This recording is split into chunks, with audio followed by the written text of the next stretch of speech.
bokk réew mi. ndaje bi ci Phare FM dina dalal Seybani Sougou di juriste sénégalais féete ca France alxames bi lay doon bu juróomi waxtu jotee utali juróom benn waxtu Pape Sané ak ganam war a waxtaanee tolluwaayu réew mi lu mel ni modification loi 69-29 di addu ci état d'urgence ak état de siège lu ci gouvernement bi di nëbb ba député yi jotewuñ ci ba tey ñoom député yi gisaguñu bile projet de loi ñi naan modification amu ca dañuy yokk rek ay mbir yu yees lan la projet de loi bi di mën a jural démocratie principe de séparation du pouvoir daañu ko waxtaanee tolluwaayu réew mi état de droit ak yeneen i ponk yu ñu faram-fàcce ci biir Phare FM 93.6 lay doon Pape Sané ak Seybani Sougou.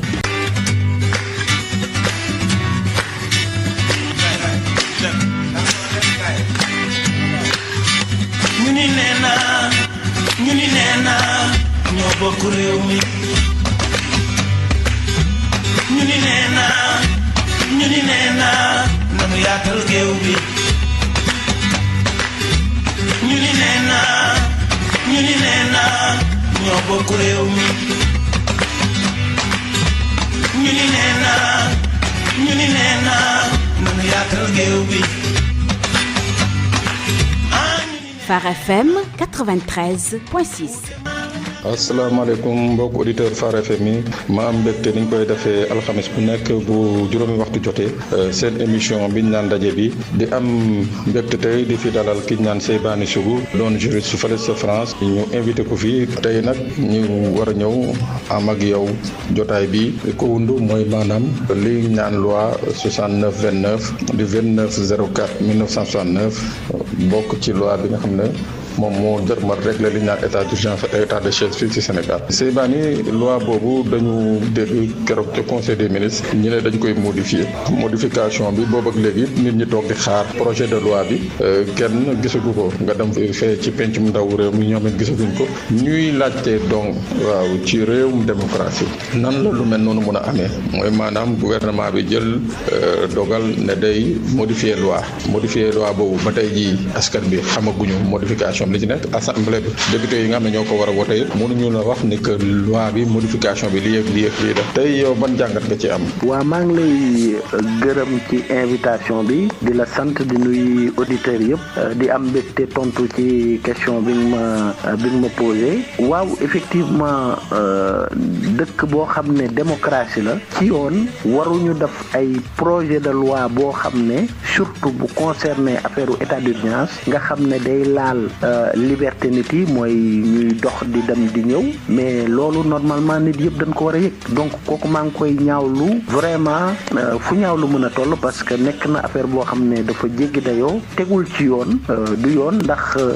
ñun sunu charte réew dafa ne muy loi boo demee ba nga xam ne projet de loi boo demee ba nga xam ne agsi na ba teer dañ ko war a publier journal officiel et même balaa boobu bu nekkee projet de loi la boo xam ne dafa intéressé Sénégalais yëpp parce que seen liberté fondamentale lay laal mais projet de loi boobu forcément dañu ko war a yëgal nit yëpp le fait que ñu koy làq daal mooy wane ne ñoom li nu nar ci mbir mi du jàmm lépp loo xam ne tamit wax nañ ko ci mbir mi ëllëg bu Sénégalais yi jàpp ne dëgg la. waaw Seybani dañu am ci ay lu ñu far ci weewu béy dégg ni que modification loi 69 boobu li ko undu ci voilà ci officiellement mooy maanaam mbirum pandémie bi voilà mbas mi nga xam ne moom la Sénégal di dund ak bokk ko yeneen réew loolu maanaam modification bi day permettre njiitu réew mi mu mun a jël état d'urgence saa yu ko soobee dégg nga ndéem article 2 bu loi 69 bi wax na déjà ci lu leer a leer motif yi nga xam ne moom la njiitu réew bi war a sukkandiku pour jël état d'urgence yow xalaatoo ni que modification bi dafa am leneen lu ci lalu. waaw bu ñu waxantee dëgg rek te yàlla tax ñu wax nanu ne du mbas mee tax ñu modifier loi bi projet de loi bi nga xam ne moo fi nekk tey ndax ñoom lay bi ñu joxe mooy ne mbas bi daal tax na ba pour mu gën a gaaw dafa am loo xam ne dañ ko ci war a yokk moom mu war a mën a vraiment jël ay décision nu mu gën a gaawee déjà damay leeral benn mbir ndax loi bi tey article 2 dafa prévoir dafa ne ñoom ñi ko bindoon vraiment 1969 dañ leen a war a remercier ndax ñoom prévoir nañ cas yëpp prévoir nañ sax cas wu mbas ndax dafa am benn partie danoo ne événement bu mënta am boo xam ne rek nekk na mbir moo xam ne dina nekk que mu calamité publique mooy loo xam ne vraiment doy na waar dina indi njàqare ci réew mi lu mënta am rek mën nañ jël mën na déclarer état d'urgence donc déjà loi bi prévoir na ko ba pare comme loi bi prévoir na ba pare loolu lu tax muy ñëwaat di wax mbas mi ndax loi bi prévoir na ko ba pare ñaareel bi man damay dëggal li nga wax li tax mu daf ko du pour mbas bi li tax mu daf ko c'est pour assemblée doole bi nga xam ne amoon na ko mën nañ wax sax assemblée amul doole mais assemblée constitution bi mayoon na ko tuuti doole ne ko bu nekkee président dafa jël décret pour def état d'urgence bu fukki fan ak ñaar passé yow assemblée da nga ko war a autoriser pour yokk bi donc loolu la léegi président bi moom yokk boobu la bëgg mu jël lépp donc loolu mënta nekk c'est-à-dire que dañu nekk ci pays démocratique pouvoir yi dañ ko organiser danoo ne président bi pouvoir bii la am ñu ne assemblée nationale pouvoir bii la am bu dul woon loolu dañuy dindi assemblée nationale ñu ne président rek mu def lépp li tax ñu teg ay charte teg ay pouvoir dafa am li tax ku nekk dafa am loo xam ne da nga ko yelloo donc président amul benn sañ-sañ laa ne day jël pouvoir bi nga xam ne assemblée nationale moom moo ko am te looloo tax mu def projet de loi bi ndax du mbas bi lay la loolu kenn mënu ko gëm parce que déjà mbas bi loi bi prévoir na ko ba pare donc ba pare nag tamit am na leneen lu leer c'est que moom du mën a modifier loi bi parce que pour nga mën ko modifier il faut nga modifier constitution bi nga xam ne moo nekk ci kaw lépp te moom moo ne moo jox ay pouvoir assemblée nationale. jërëjëf Seybani ma lay laaj ci toujours ci wàllu loi 69 bi xalaatoo ni que ci wàllu constitution bu ñu jëlee constitution Sénégal dem ci article bi ñu naan article 69 xalaatoo ni que ni ñu bëggee jaarale vote loi 69 bi bu ñu ko modifié xalaatoo ni que dina indi li ñu naan séparation des pouvoirs dina nërmeelu fii ci Sénégal. loolu kay lu leer nañ la séparation des pouvoirs dina nërmelu Sénégal ba pare damay wax benn mbir par rapport ak sa question bi mooy que ne déjà ñoom amuñu benn droit modifier laal loi sur état d'urgence te modifier wuñu constitution parce que état d'urgence dafa nekk loo xam ne ay dispositions spécifiques yoo xam ne dañu ko teg bokkul ak yeneen yi nga xam ne constitution bi bëri na ay lu muy laal mais état d'urgence comme day laal ay mbirum liberté dama ñëw loo xam ne vraiment ak yelleefu nit kooku mënoo ko ñëw di ko jëlee nii donc moom déjà amul droit pour mën a modifier loi bi ndax su ko modifier il faut mu modifier constitution bi ndax bu modifier wul constitution bi article 69 loolu mooy assemblée ba léegi mu ngi am pouvoir am mooy parce que constitution moo nekk ci kaw loi c'est-à-dire que charte réew mi dafa am dañu teg ne constitution moo nekk ci kaw loi après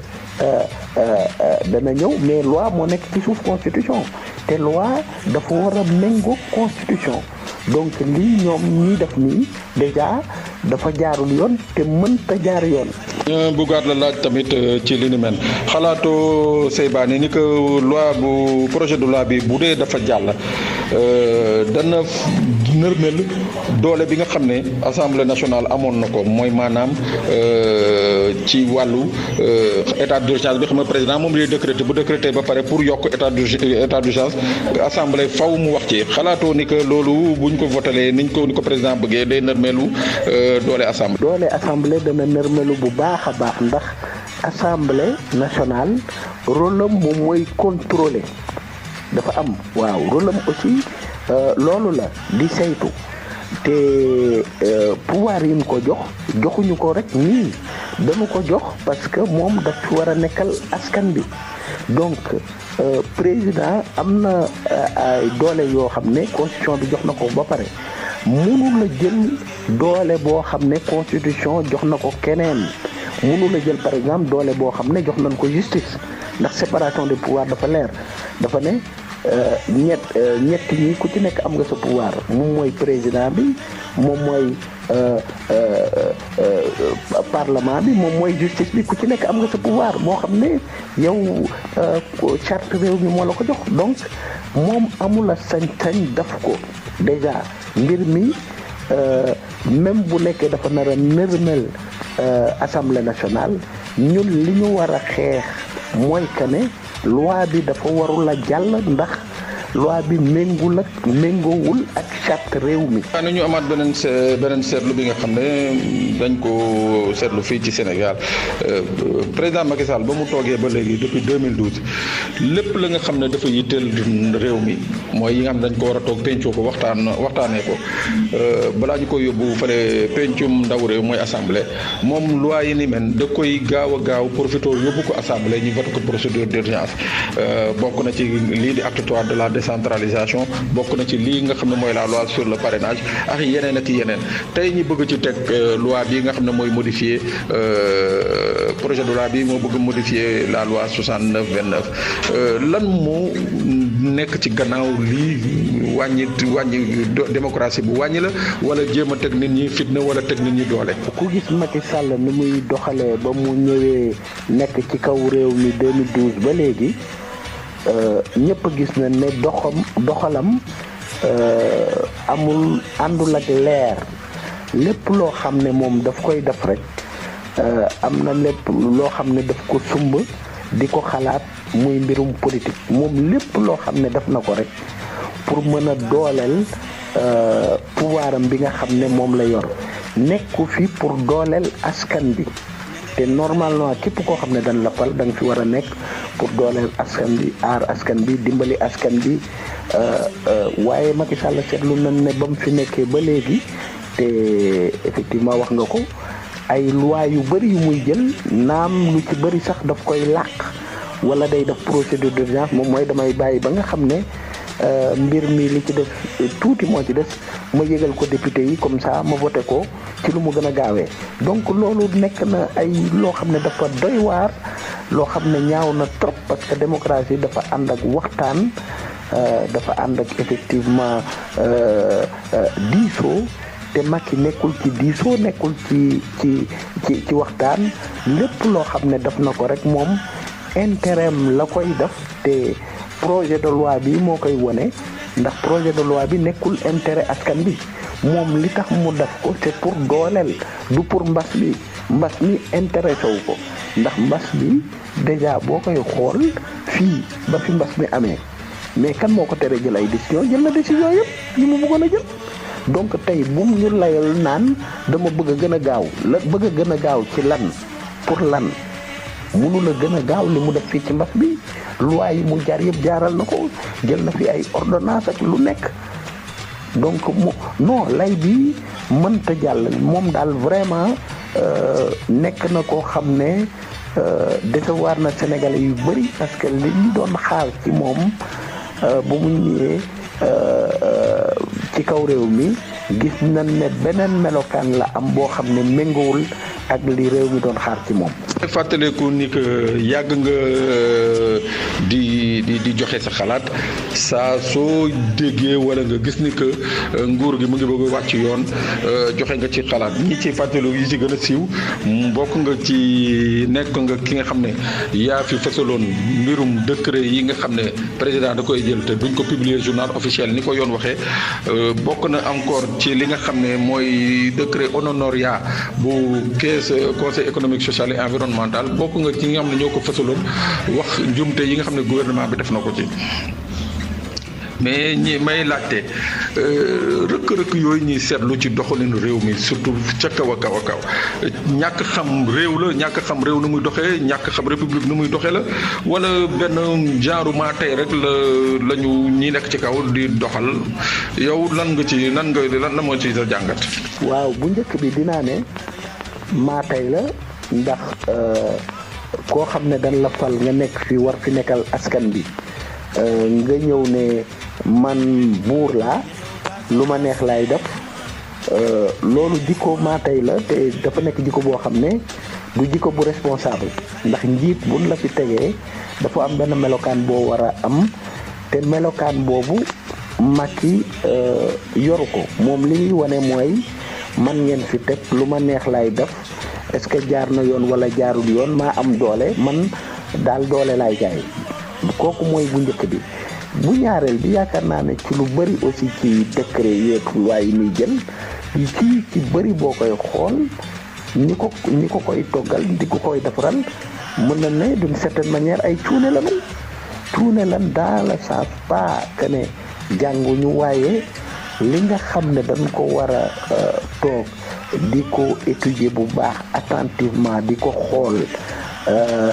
li nga xam ne pas-pas dañ ci war a def ñoom defuñu ko ci loolu moo lay won ne ñoom ni ñu yoree état bi dafa yor bu oyof la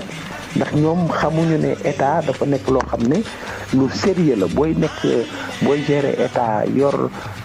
ay nga xam ne intérêt réew mi yëpp yaa ko war a yor donc lépp looy def da nga ko war a dafa sérieux dafa pas-pas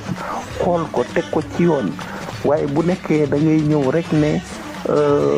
maa tey lu ma neex laay def wala ñi nga xam ne dañuy liggéey ak yow ñoom amuñu pas-pas duñu xool loolu bokk na ci li nga xam ne du avancé loo réew mi te yaakaar na nekk na mbir boo xam ne mbir mu doy waar la moom ci boppam war na xoolaat boppam ci côté boobu. Seybani may fàttali auditeurs yi ni que ñu ngi dalal Seybani Sougou di juriste nekk ci France daje bi nag li ko undu mooy waxtaane projet de loi modifiant la loi 69/29 nga xam ne moo taxawal lii di état d'urgence état de siège Seybani dañu seet gën nañu dégg mbirum IGE trop waaye fan yi ñu ngi naan IGE mu ngi fële ci conseil économique et social et environnemental di jéem a gëstu wala di seet liggéey ba nga xam ne dafa Mimi Touré def Mimi Touré may fàttali ko moo fa nekkoon présidente moo fa nekkoon njiit ba ci fan yi nañ ko fa jëlee indi fa Idrissa Seck boobu ak léegi mu nekk tamit taxawaay ba nga xam ne maanaam baalul dara nguur gi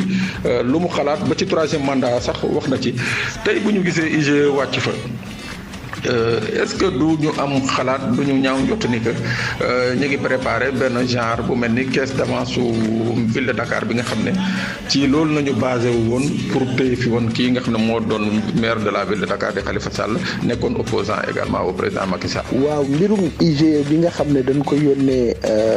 conseil économique et social pour mu saytu Mimi Touré ni mu gérer foofu maa ngi koy ñaawlu bu baax a baax loolu mooy wone ne Macky Sall daf fi nekk di teesante au lieu mu nekk fi pour lijjanti intérêt réew mi moom lépp loo xam ne suba ba ngoon politique la fi nekkee teesante xool ki nga xam ne àndul ak moom mu xool nan la lay galgalee ndax damay fàttali ne quand même am na ay mbir yoo xam ne yu gën a garaaw yu am Sénégal Aliou Sall bi nga xam ne moom mooy frère Macky Sall mais jalgati yi mu def moo gën a garaaw téeméeri junni yoon sunu alal la jël pas-pasaree ko ci affaire Petro-Tim mais moom balaa mooy yónnee IGE ci boppam fële pour mu dem seeti Aminata Touré ne yónnee IGE mu ci boppam ci Aliou Sall. déjà Aliou Sall tegtal yi mu def fii tey bu ñu nekkoon ci réew moo xam ne yoon dafa dox heure bii mu ngi kaso tan waxante dëgg waxuma la ak ay Cheikh Oumar Anne bi nga xam ne OFNAC daf ko fi tuumaloon ak ay preuve yu leer nan lan mujjee def nii dossier boobu bu foofu ba léegi gisoo ko mujjewul fenn ak 17 dossiers yoo xam ne OFNAC envoyé na ko procureur mu concerné ay ñoo xam ne jege nañ président bi dossier yooyu yëpp président ci boppam procureur teg na ci loxo donc non ñii daal dañuy fontoo ndax yónnee IGE ci Mimi Touré loolu mooy wane ne kii politique la fi nekkee man li may wax mooy maa ngi koy ñaawlu et puis aussi Mimi nekk na koo xam ne yàgg na ci parti bi xamal na leen lu bari gérer na campagne bi ñoom ñi nga xam ne dañ ko bëgg a song yaakaar naa ne moom du bàyyi ñu yóbbee ko noonu abattoir ce qui est sûr li leer ba leer mooy Mimi moom tamit dana préparer ay mbiram ndax xam naa ne am na lu bari lu mu leen xamal donc loolu tamit buñ ci bëggee dem xëy na dinañ ci gis ay galgal yoo xam ne yaakaaruñu ko woon. loolu bu amee maanaam bu ñu gisee kii nga xam ne mooy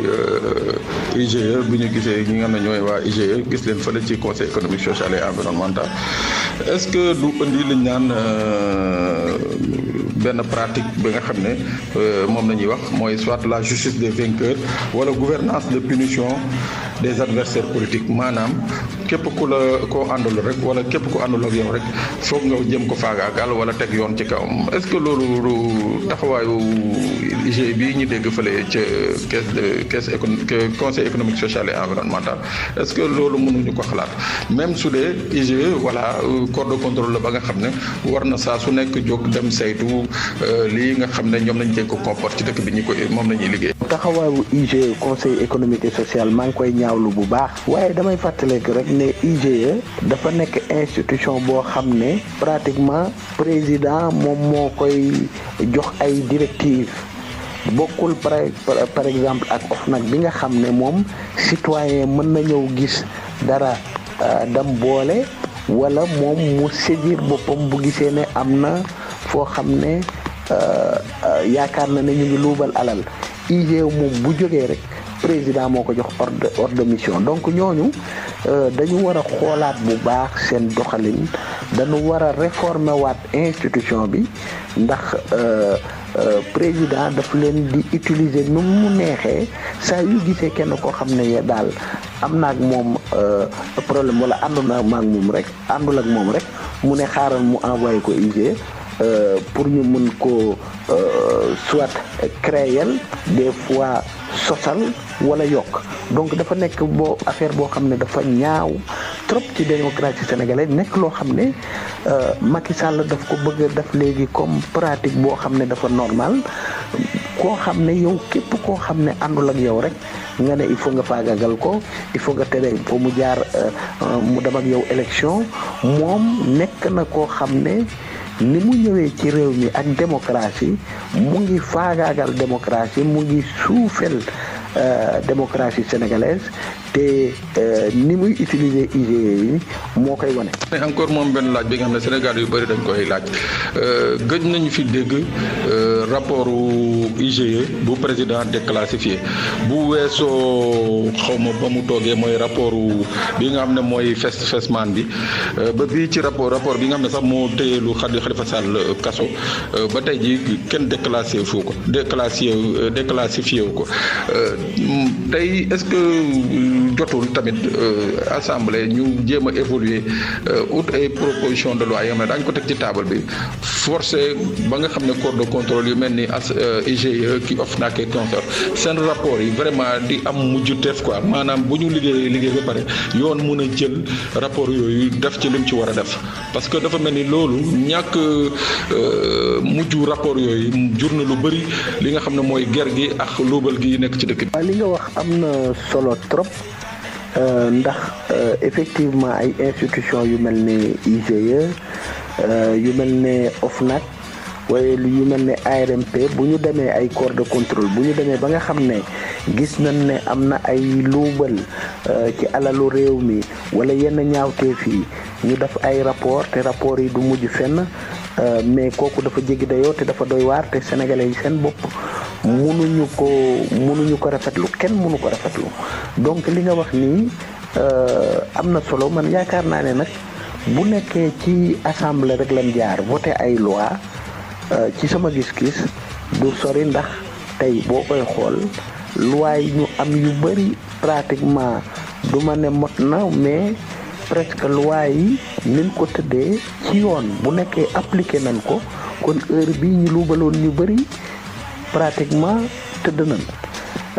loi bi nag dafa ne ba léegi bis bu ñu gisee dara ba luubal dañ koy jébbal procureur waaye comme xam nga ne procureur moom mooy le maître des poursuites comme li ñuy wax procureur mën na xool des fois mu jël ne damay topp des fois mu jël ne du topp te ci des fois lu ci ëpp bu toppul c'est parce que dafa jot ay instruction ñu ne ko bul topp alors que dossier bi bu ko xoolee ci biir war na topp kon problème bi foofu la nekk ci problème mu procureur bi xëy na li ñu war a xalaat mooy nan la ñu mën a évoluer par exemple ñu jéem a créer benn parquet financier spécial boo xam ne du nekk ni procureur bi ci moom lay jaar nga xam ne dossier bu am jóge ci corps de contrôle dam foofu automatiquement obligatoirement kooku il faut mu saytu ko yóbbu ko ba nga xam ne àgg na fu mu war a àgg bu nit ki defee ñu yóbbu la juge la tribunal et effectivement tribunal bu ne mbir moomu confirmé nañ ko ñu yóbbu la nga tëdd kaso loolu moom mooy yoon munoon ñu nekk ci dëkk boo xam ne dañu sous-développé nit yu bëri ñi lekk ñu ay abri provisoire am fii ay problème yu dul jeex am fii am ñoo xam ne dañuy biir mënuñu wësal ndax hôpital amul ay lu fi nekk problème yu jékki dayoo ñu nekk fi di pas-pas di yàq alalu réew mi di def lu leen neex di def maa tey non loolu mënta sotti il faut ñu loi yi ñu fexe ba nan la ñuy évoluer am benn parquet boo xam ne financier spécial nga xam ne dossier yi du jaar ci procureur te procureur du ko mën a nag beneen mbir également ñu ngi koy wax ci jamono yi mooy mbirum amnistie kii nga xam ne moo di ñii nga xam ne ñoo di Khalifa Sall wala Karim Wade ñiy fàttali ni que ñoom ñaar ay candidat nañu woon ci présidentielle bi passé waaye nag seen situation taxoon na ba mënuñu bokk ci président Karim Wade dañ ko tëjoon Khalifa Sall présidentielle mu ngi ko fekk ci biir kaso bi tey jii ñi ngi naan dañ leen war a amnistier est-ce que xalaat nga ni amnistie dafa war a nekk rek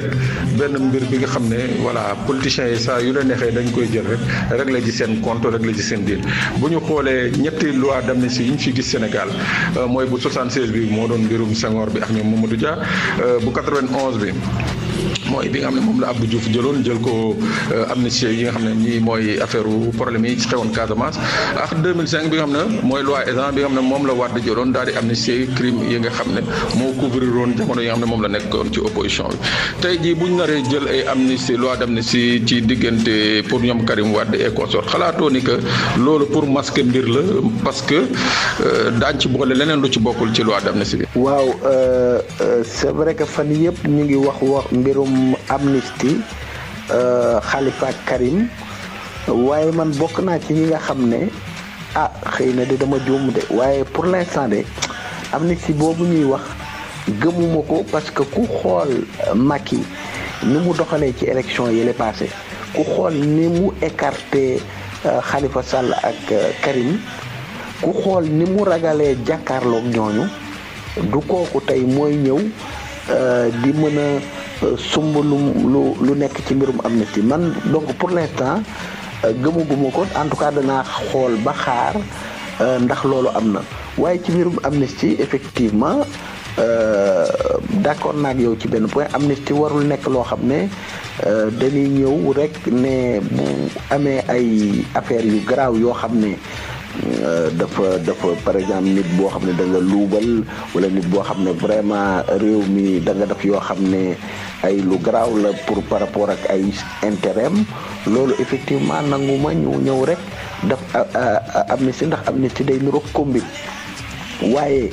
ci affaire Karim ak Khalifa boo ko xoolee est-ce que mbir yi leeree na noonu man en tout cas li ma gën a gis mooy ci mbir mi politique lalu na ci voilà politique daal vraiment lalu na ci ni mbir mi demee mais li ma jàpp aussi moom mooy que ne ñoom booy xool ñu bëri ñu ngi naan amnistie buñ leen amnistie wul du ñu mën a présenter wu élection 2024 damay wax ne loolu ñi koy wax teguñu ko fenn ndax booy xool nit ki de toute façon buñ la jugé condamné la ba benn période condamnation mënul nekk une condamnation éternelle c'est-à-dire ba ngay génn àdduna mënta nekk même sax bu ñu la waxee ne mënuñu la inscrire ci liste électorale yi faw day nekk par exemple juróom-ñaari at mais mënul nekk loo xam ne faw day dem rek abadan faw donc ñi nga xam ne dañoo ne tant que amnistie leen du ñu mën a présenté wu mais ñooñu li ñu wax teguñu ko ci yoon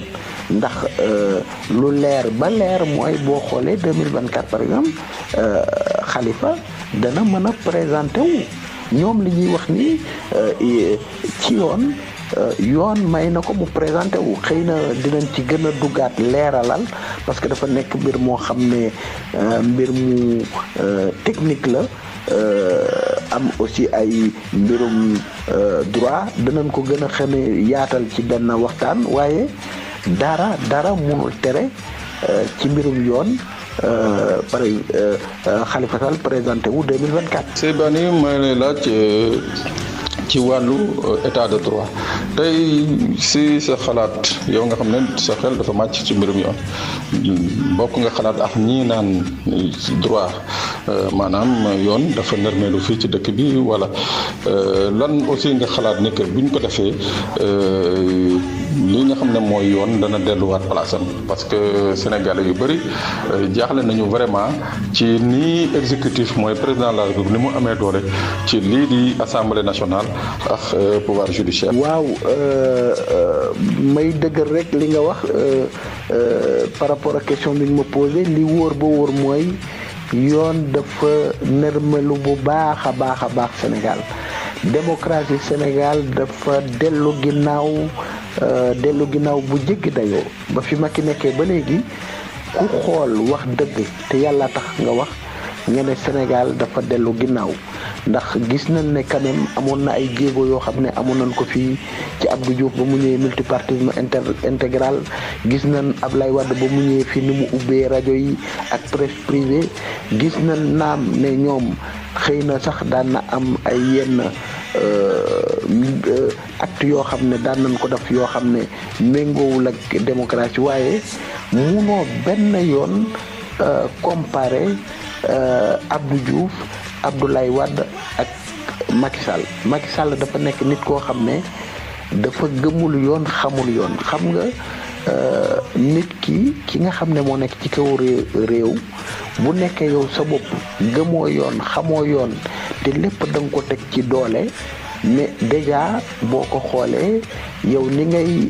gérer réew mi ci fitna nga koy gérer te Macky ba mu fi nekkee ba léegi Sénégal ci fit la nekk xeex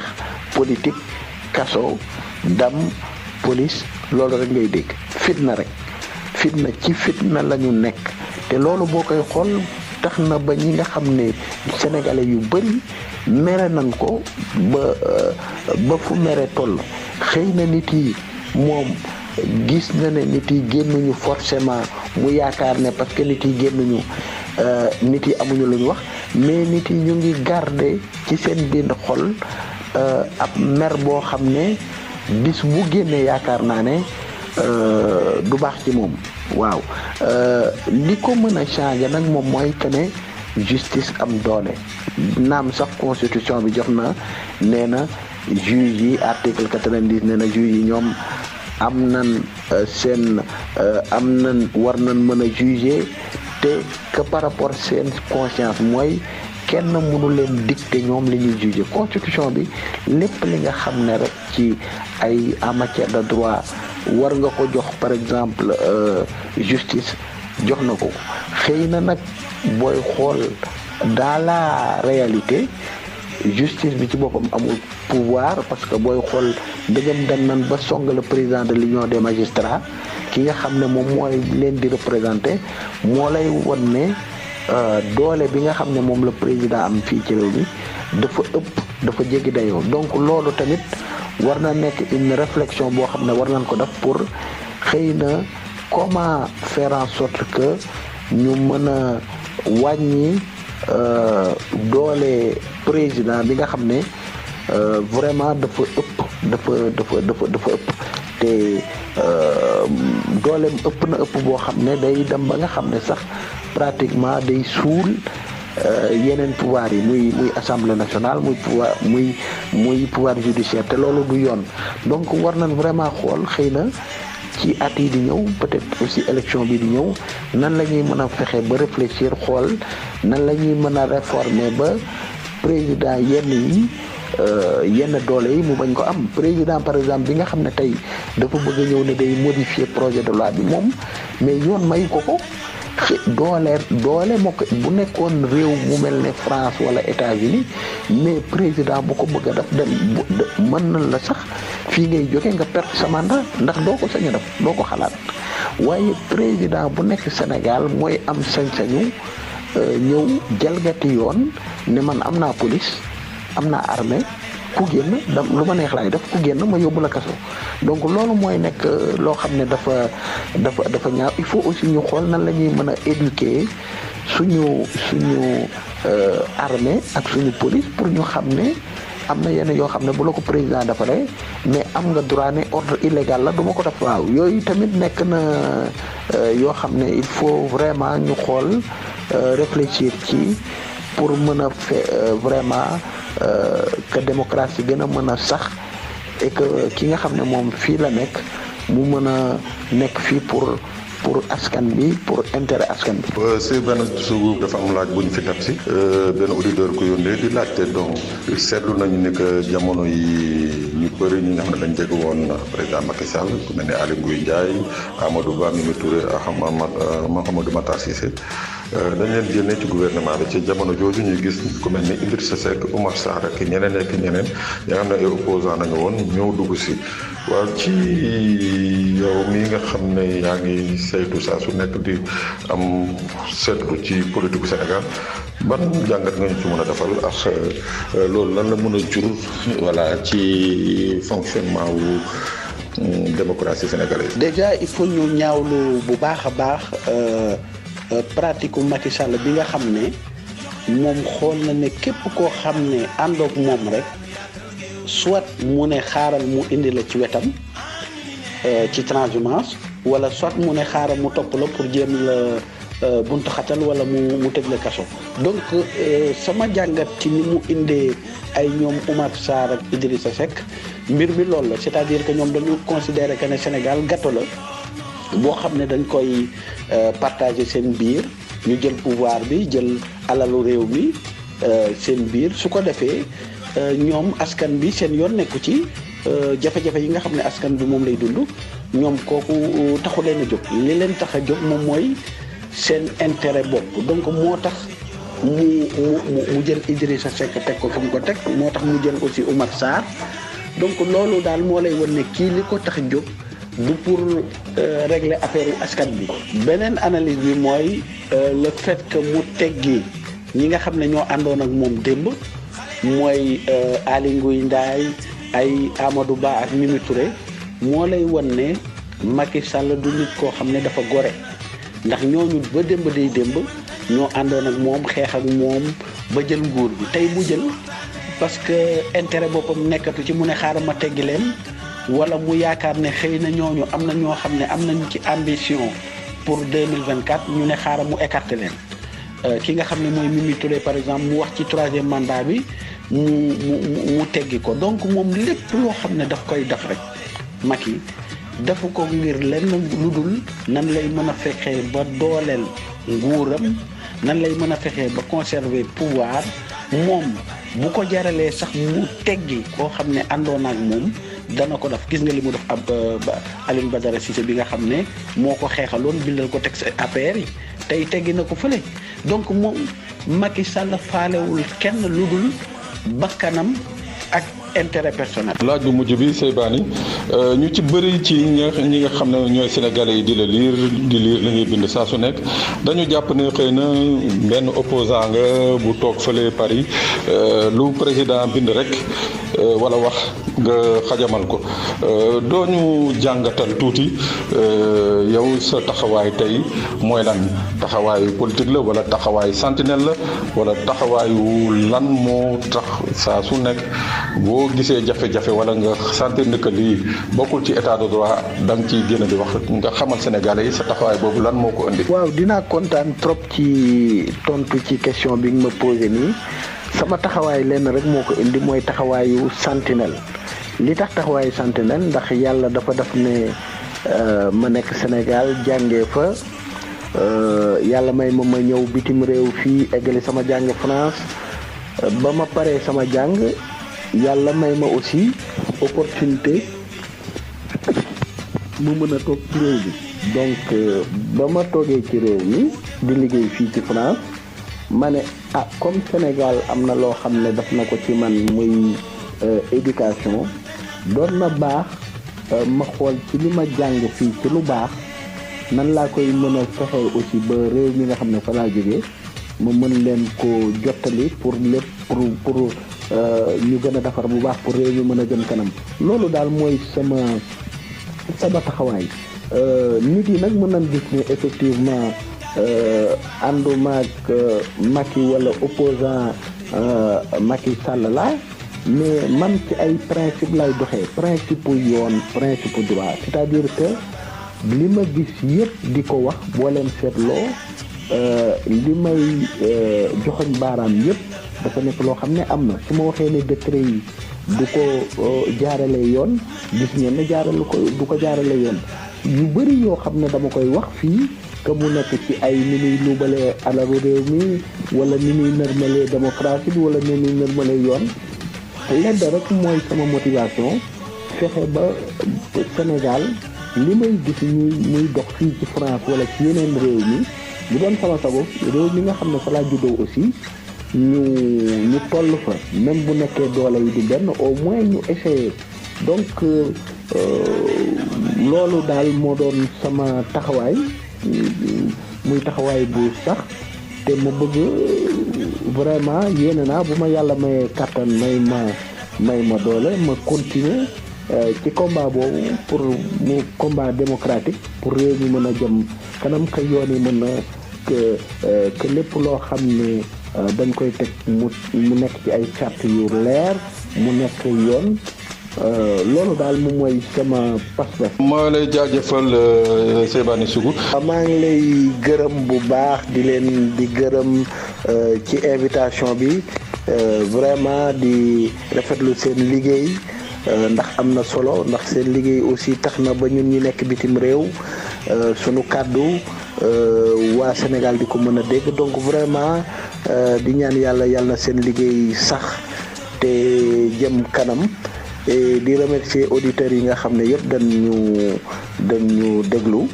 et di yaakaar ne incha allah yàlla dina nu may ñu am yeneen daje gën a xóotal yeneen waxtaan ci domaine yu bari ndax Sénégal ak ñu ñor te loolu daal moo tax ñuy vraiment moo tax tey ñuy yëngu. di leen gërëm. di fàttali auditeurs yi ni que ñi ngi fi doon dalal kii nga xam ne mooy Seybani Sougou doon juriste amoon mbégteem noonu di wax ak moom ci mbirum modification loi 69/29 ak yeneen mbir yi nga xam ne sooxal na Sénégal ma leen di jox dig daje alxamis bii di ñëw ci biir même waxtu ak beneen invité ak yeneen thème jaajëf Seybani ma jox la également rendez-vous ci yeneen émission bu soobee yàlla. Phare FM 93.6. ñu ni nee naa ñoo bokk réew mi.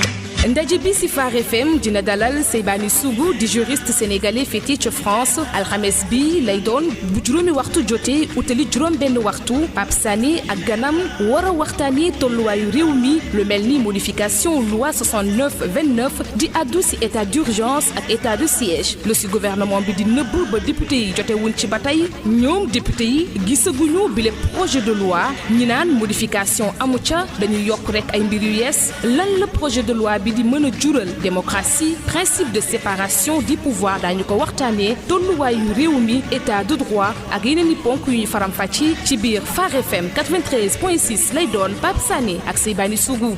wuute mënta ñàkk naam waaye sunu waxtaanee jubóo wuute mënta ñàkk naam seytaane dafa bari doole musiba la nanu yaatal géew bi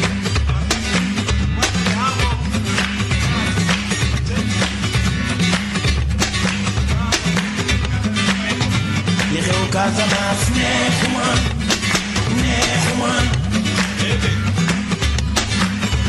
ne ngay xale ñi nekk nanu ñu ngay suul mbel ya ñi nekk nanu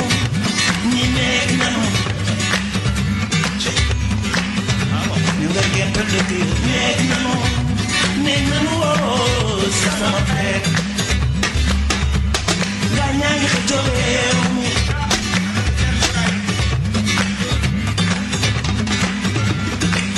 ku nekk naa mën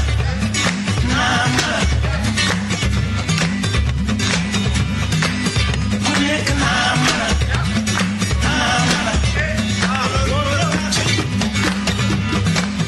ku nekk naa mën su dul man du baax ku nekk naa mën joxe na réew mi mbaa yaatal géew bi ñu ni nee na wuute mënta ñàkk naam waaye fu nu waxtaanee jubóo wuute mënta ñàkk naam waaye sunu waxtaanee gis ak yoon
dafa bari doole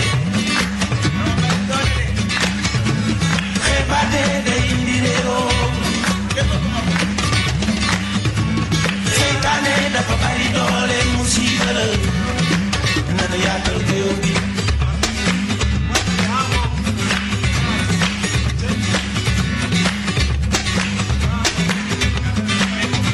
li xew Casamance neexuma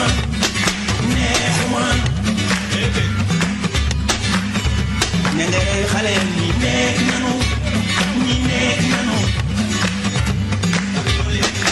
ñu ngay suul mbel ya ñi nekk nanu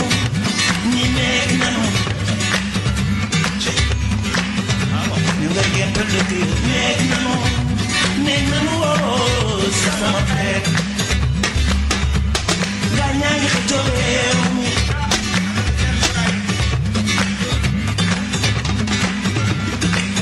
ku nekk naa mën